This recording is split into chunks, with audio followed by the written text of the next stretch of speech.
So in this video, we'll be discussing how to edit your start points. When we have a generated file and we have an operation we generated in the last video, the sheetcam basics, now we're going to be addressing how do you work with your start points. Okay, currently we have a start 1, 2, 3, 4, and 5. Okay. And it is cutting the interior cuts and then the exterior cut, and then it's moving on to the next part. Like I said in the last video, most of the time I don't modify my start points, but you do have the ability to change everything about them and control them. So to do that, you have to be in the edit start points mode. Now that's up here, this icon here, or you can also click on mode and go down to edit start points. Now in this mode, every time I hover over top of a contour, it will allow me to change that start point to that spot. Okay, so let's say I don't want the start point to start down here, I want it to start over here. I can click there and now it's moved there. The order of the start points are still the same. Okay, for example, on this one, since this is an open line, I only have two options. I can start it at this end or this end. So if I click here, it switches. Okay.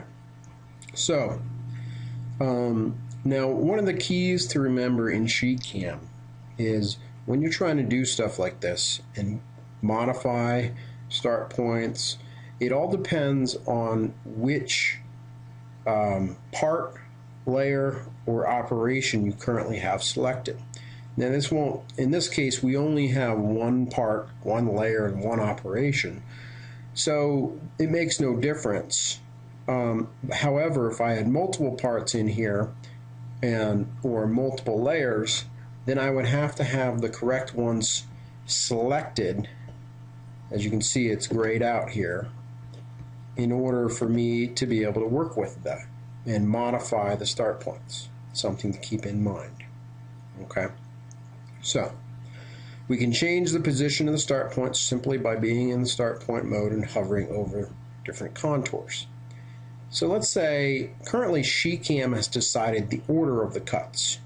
Okay, which order it's going to be. It's going to be 1, 2, 3, 4, 5. So let's say I don't like that order.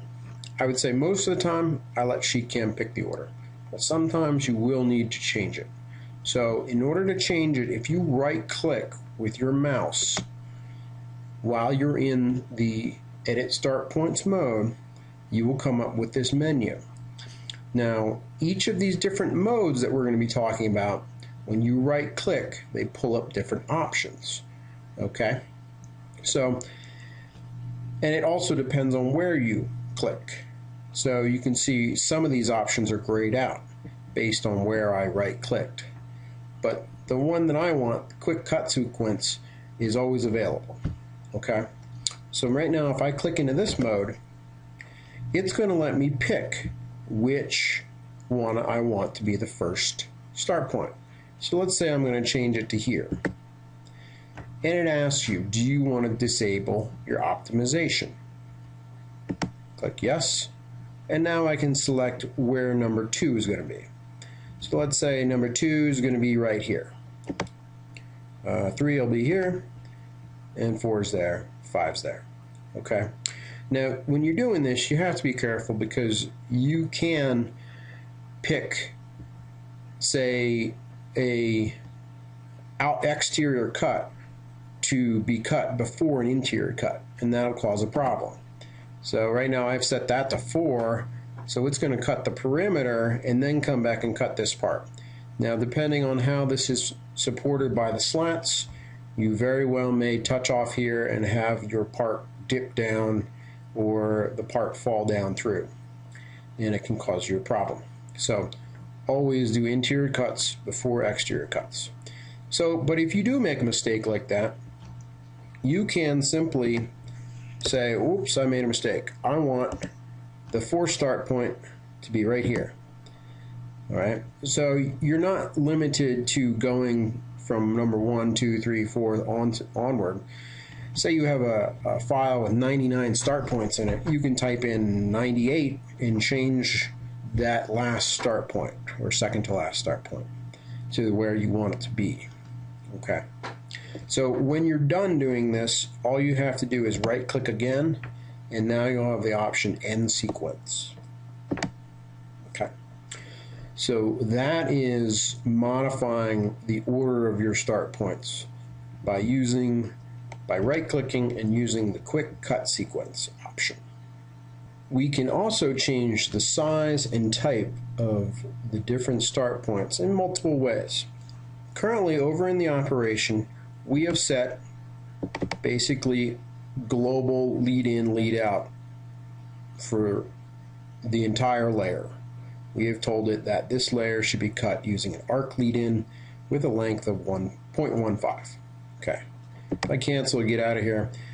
What you'll see is sheetcam will fit lead-ins in where it thinks it can, and it will not fit lead-ins in where it will not. I can set a lead-in up here, I can set a lead-in on this corner, but if I try to set a lead-in in the middle, it will not fit, and so sheetcam will not allow me to fit that lead-in in there. Okay? So sometimes you will have small little shapes that if you simply move the start point around, it will pop in. Now let's take a look at these holes here. As you can see, there is no lead-in on these holes.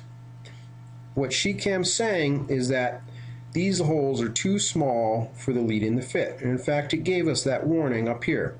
It says could not fit lead-in on some outlines. So what I have a choice of doing is I can either go back to the operation and shrink all the lead-ins. So if I shrink that down, now as you can see, the lead-ins fit in. And we only have one problem up here, open pass or not offset, which is fine. That's the way I want it. Okay? So, however, there will be times when you will not want to modify all the lead-ins just because one small hole is not quite fitting the lead-in you want it to. Okay? In that case, you can control the individual lead-ins. So let me move back here. I'm going to increase back to the same size we had it. And now we're back to these lead-ins not fitting in. Let's say I want to change just this particular lead-in, but leave all the other ones the same. If I hover over this lead-in and right click, I now have these options up here that were grayed out before. I have the properties option. If I click on the properties, it will show me that I'm using the lead-ins and lead-outs I set over in the operation. If I uncheck that, now I can modify just that particular start point. I can shrink it, I can change the style of it, I can make it say perpendicular, click OK, and now as you can see that lead-in has changed to perpendicular and it fits in. This one still does not fit because I haven't changed it. If I change that one, properties, I can make it smaller, and we'll leave that one an arc. So as you can see, we got a perpendicular lead-in on this one and an arc lead-in on this one. Okay. So that allows you to modify each individual start point. Now, with CAD drawn parts, it really comes into play when you have small holes like this. All right. If we were using the original start points, if I go back to the original start point size,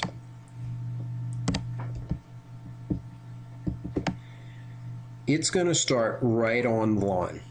And so when we cut this hole will end up being more ovalized because of the pierce defect. And it will not end up being round. This one will end up being round. Okay. So that is editing your individual start points.